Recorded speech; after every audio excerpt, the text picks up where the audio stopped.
Всем привет! Это Татьяни и Lumière Project. Герой нашего сегодняшнего интервью – мой самый давний и верный собеседник. Фактически, именно с него и начался этот проект, когда в 2011 году мне торжественно доверили провести интервью с ним в Киеве.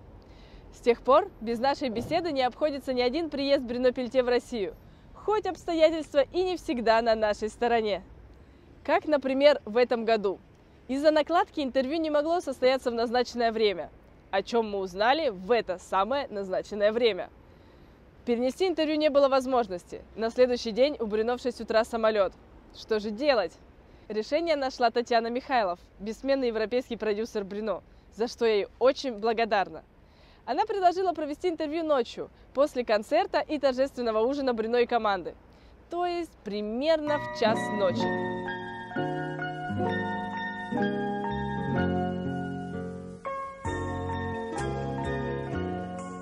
Bonjour Bruno. Привет. C'est dur de dire bonjour à 2 heures du matin. Bon matin. Bon matin, ouais, Ouais. ça se dit pas en Добрый français. день, Доброе утро. Доброе утро. Voilà.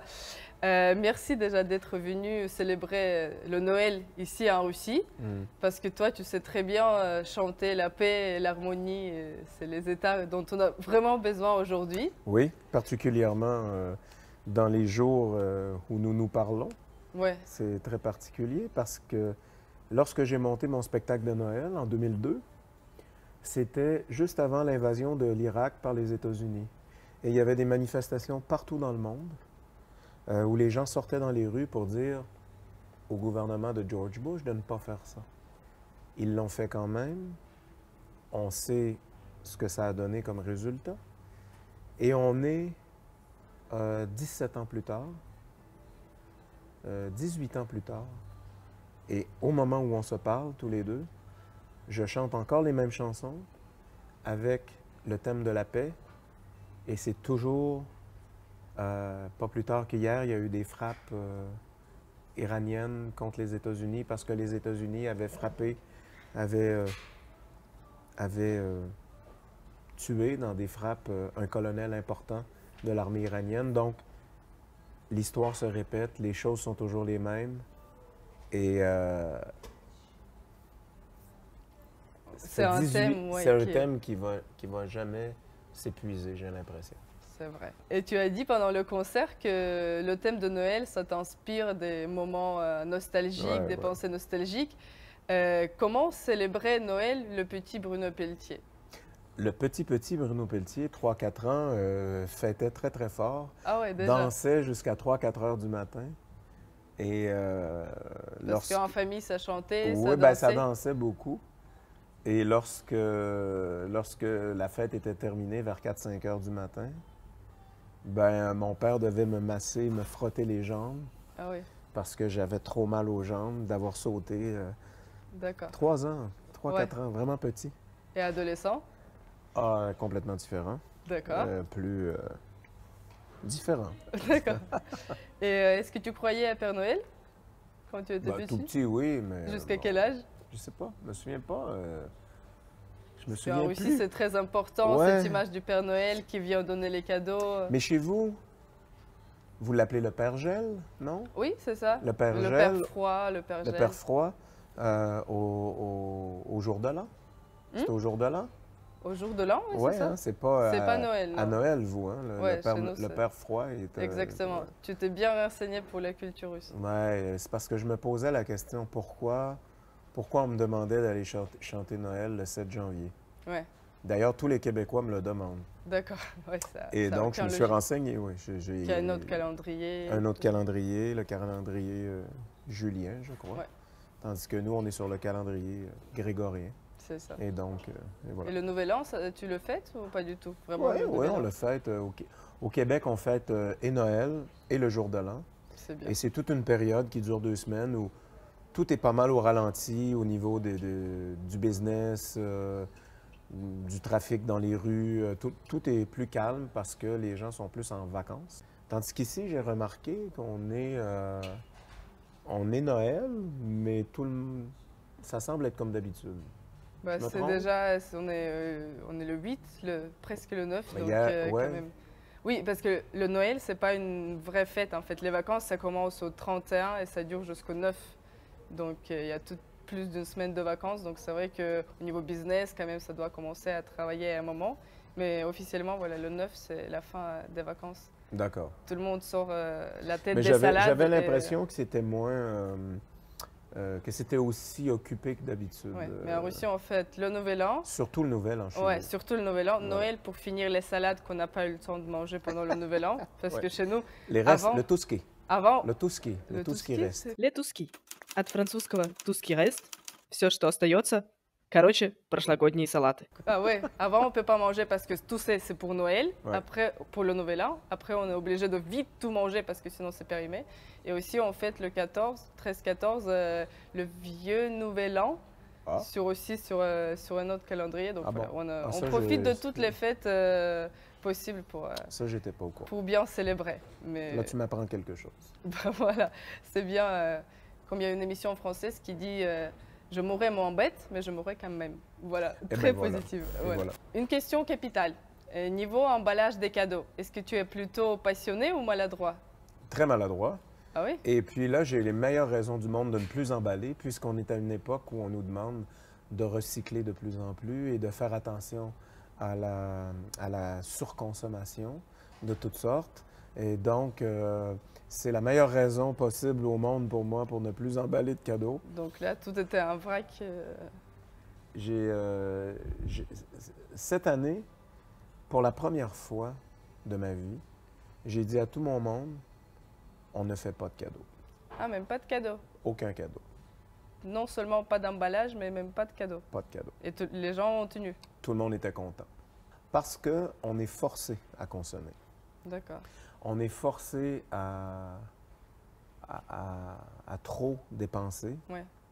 Et moi, personnellement, mes proches, lorsqu'ils ont besoin de quelque chose, je leur offre pendant l'année. Ouais. Je vais leur donner quelque chose comme un cadeau, mais c'est pas nécessairement leur anniversaire, c'est pas nécessairement Noël ou la Saint-Valentin, ou peu importe. Ils ont besoin, je vais leur offrir quelque chose. Donc, on arrive à Noël et je dis, à partir de maintenant, on ne s'oblige plus à se faire des cadeaux à Noël. Wow. Et ça t'a pas manqué? Non. Mais je pense que ça a manqué à ma mère.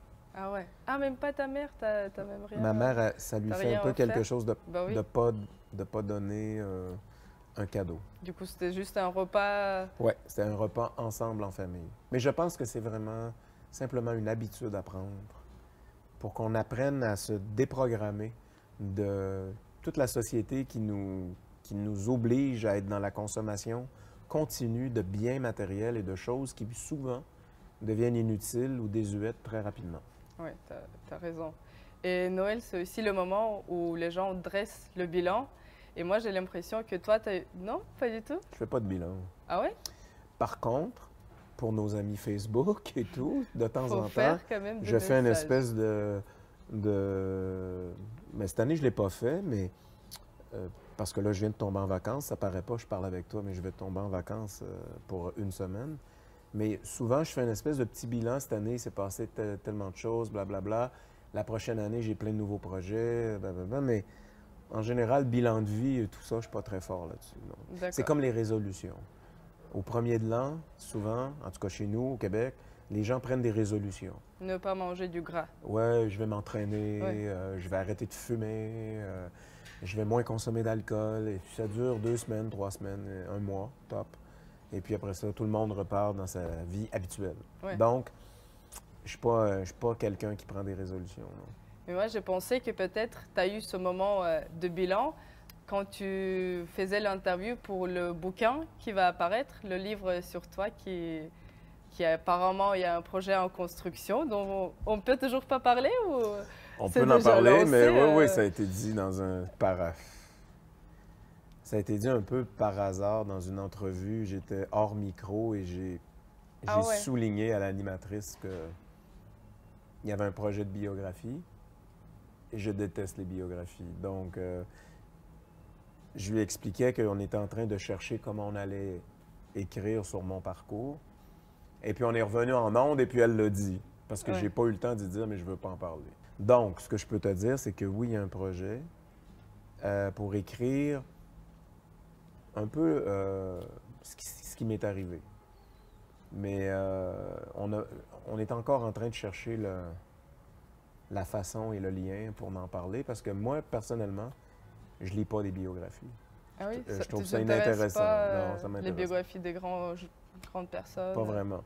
Par contre, quand il y a un angle et que quelqu'un se raconte, ça peut m'intéresser. Donc, je discute en ce moment avec le mec qui m'a convaincu parce que Oui. j'y ai dit non 2 fois. La troisième fois Et la troisième fois, il m'a écrit un super courriel. C'était tellement bien écrit. Il dit waouh, ce mec-là, il sait écrire. Ce qui est Alors, j'étais important pour le journaliste. très important. Et là, je suis allé m'asseoir avec lui. Et c'est un jeune. C'est un mec qui est jeune. Et, Jeune de combien? jeune 30 ans. D'accord. Puis j'étais comme hyper étonné que c'est lui qui voulait faire ma bio. Fait que j'ai dit... puis là, je me suis rendu compte qu'il connaissait vraiment bien mon parcours. Donc, c'est un jeune qui était vraiment sincère. Mhm. Fait que j'ai fait, bon, ben j'ai dit, moi, ça ne m'intéresse pas de faire une bio, alors qu'est-ce qu'on fait? Et là, on s'est mis à discuter sur l'angle. Et je pense que là, on a trouvé un angle. Donc, si tout va bien, ça sortirait en 2022. Mhm. En 2022, ça va faire 40 ans que je fais mon métier, à peu près, plus ou moins. Ça va faire 30 ans de mon premier album en 92. Donc, tu ramasses les belles chiffres. Ça va faire 25 ans de l'album Miserere, qui est mon plus gros vendeur à vie. Mhm. Et je vais avoir 60 ans. D'accord. Donc, Wow, les chiffres qui... en 2022, c'est une année costaud. Ça te fait un peu peur, les années costauds? J'en parle déjà, donc je me prépare. D'accord.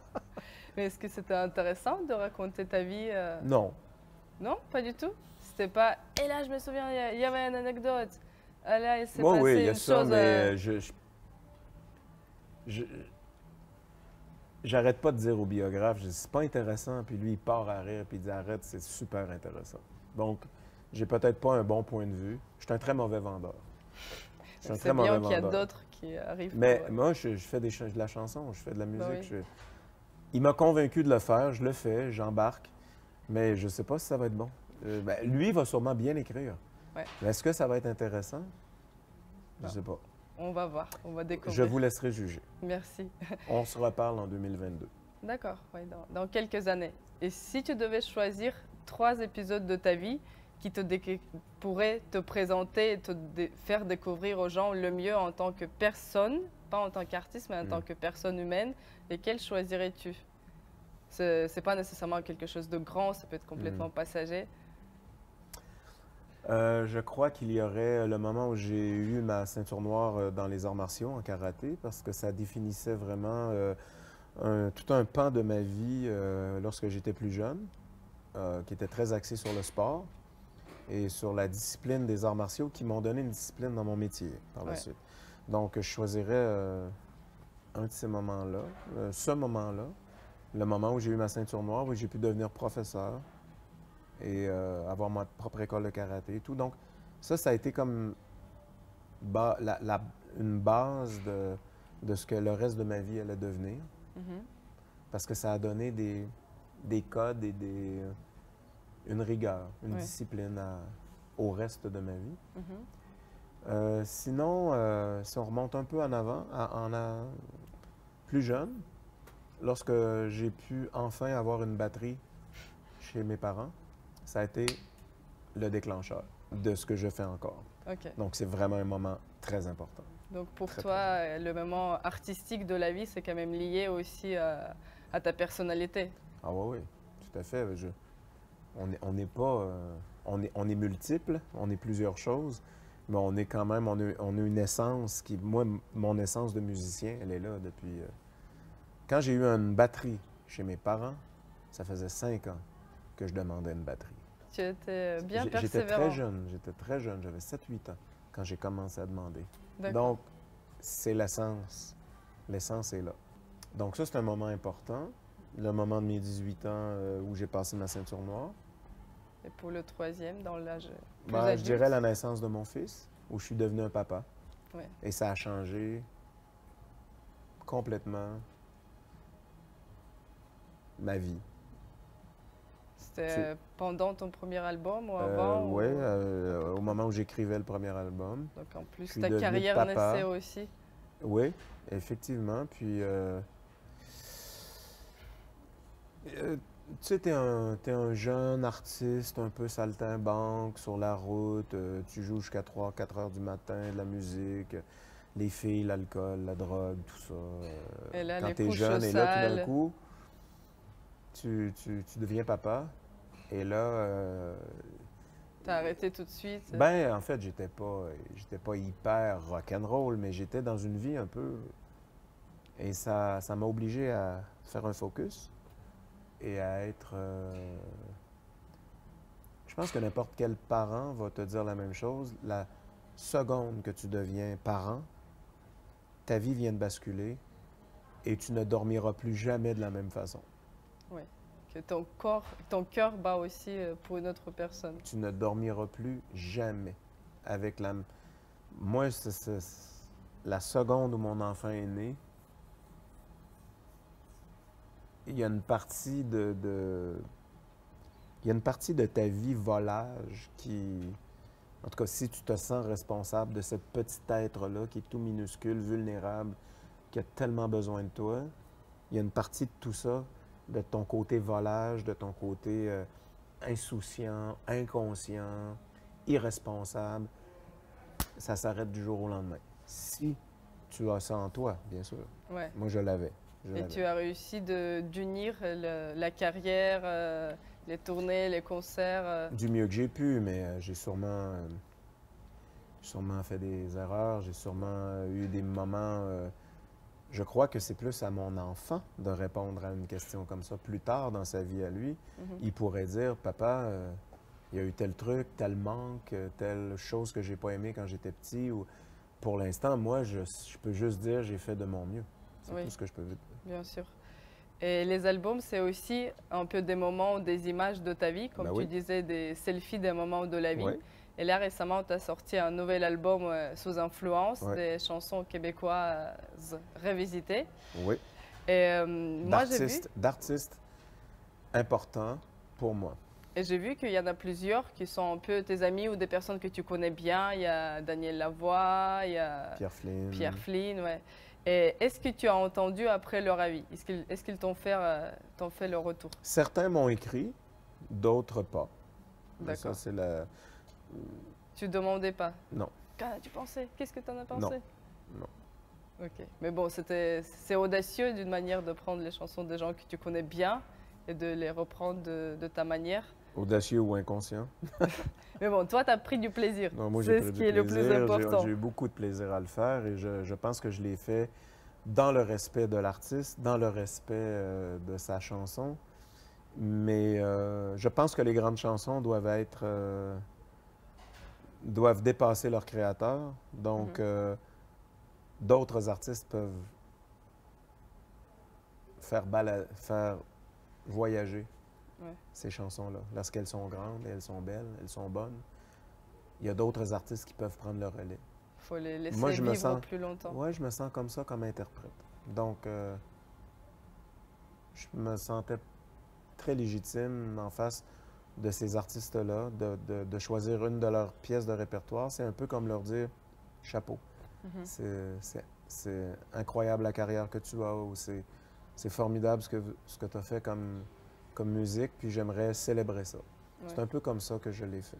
Et vous avez une grande diversité d'artistes, de chanteurs au Québec, de tout style, tout genre. Toi, personnellement, est-ce que tu préfères les chanteurs à voix ou les chanteurs à texte? Interprète, auteur, est-ce que tu as de... Je suis un peu les deux. Un peu les deux. Étant moi-même moi, je suis un interprète, auteur, compositeur. Et je me définis comme un interprète d'abord. Donc, il y a des chanteurs qui sont de grands interprètes et qui écrivent des chansons. D'autres qui sont plus des auteurs-compositeurs et qui chantent moyennement. Mhm. Mais ça leur appartient tellement, c'est tellement leur univers que je les trouve intéressants. Je ne suis pas porté nécessairement juste sur les chanteurs à voix. Mhm. J'adore certains chanteurs à voix, mais j'écoute pas juste ça, très honnêtement, non. Est-ce que tu écoutes de la musique française, c'est-à-dire venant de la France? Parce que là-bas, il y a une grande distinction des chanteurs à voix, chanteurs à texte. Oui, ben, je suis un peu déconnecté, pour être très honnête. Dans les dernières années, j'ai un peu moins suivi l'actualité française. Je suis très honnête. Il y a Christina and the Queens, que j'aime beaucoup, qui est française, mais qui chante en anglais. Est-ce qu'elle chante en français aussi? Moi, je ne connais pas trop, mais je vais me renseigner. D'accord. Mais j'ai dit d'une manière Ok, très sûre de mais moi. j'ai l'impression Je pense que qu'elle c'est une chante fille en un peu anglais. masculine. Oui, oui, Ok. qui fait des chorégraphies Oui, et tout. ouais. Je la trouve Je l'ai rencontrée. mais extrêmement je- intéressante. It's comme si ce mec when you play me loud, baby. C'est comme si ce mec when you play me fast. C'est comme si ce mec focus on my function. Ouais. Mais je sais pas si elle chante en français. Je J'étais sais un peu qu'elle chante en déconnecté anglais, ouais. depuis que je suis parti, depuis que j'ai pris le contrat avec de maisons de disques et de tourneurs en France, donc depuis le milieu des années 2000, 2004, 5, 6, j'ai un peu déconnecté avec tout ce qui se passe très, très actuel dans l'actualité en France. Donc, il faudrait que je m'y remette d'ailleurs. Mais le Québec, tu suis? Ouais. C'est pas que tu t'intéresses pas au milieu de Non. la musique actuelle, c'est juste... Non, c'est juste c'est une question de circonstances. Если вам понравилось это интервью, подписывайтесь, ставьте лайки, пишите комментарии, обсуждайте. Мне это очень-очень приятно. До скорых встреч! Et tu avais dit... C'est une longue réponse, je m'excuse. Bah, c'est parfait, c'est très bien qu'on me Ça, c'est pense. parce que j'ai bu du vin au repas. C'est bien, Je ça fais des tombe longues bien. réponses. Je vais Bon. faire des longues réponses. Bah, on est bien prêt pour ça. C'est nous qui avons demandé de vous servir beaucoup de vin Ah oui. pour avoir... Puis de faire une entrevue à 2 h du Bah matin. oui, c'est ça. Bruno, il va parler, il va parler. То есть примерно в час ночи. Pardon. 1, 2, 3. Saturne. Saturne, c'est une planète. Усталыми амебами. Это как кот в меме. И тут я хотела бы сказать следующую порцию благодарностей моей многочисленной на этот раз команде. Дома нас ждали дети, мужья, родители, работа или как минимум социальная обязанность существования в вертикальном положении. Услышав новость про час ночи, моя команда крякнула, посовещалась, и мы вынесли вердикт. Будет что вспомнить. Как говорят французы, совершайте глупости, но совершайте их с энтузиазмом. К моменту прихода Брюно моя команда усталыми амебами расползлась по креслам, стрелки часов неумолимо косили в сторону 2 часов ночи, а мои глаза неумолимо стремились по направлению друг к другу. Брюно же был бодрый, весел, мгновенно настроив нас всех на рабочий лад. Присоединяйтесь к нашему заполуночному с привкусом новогодних праздников интервью, и вы узнаете, и каких певцов предпочитает Брюно Пельтье – сильным голосом или мощными текстами. Ответы на эти и многие другие вопросы в новом интервью Lumiere Project.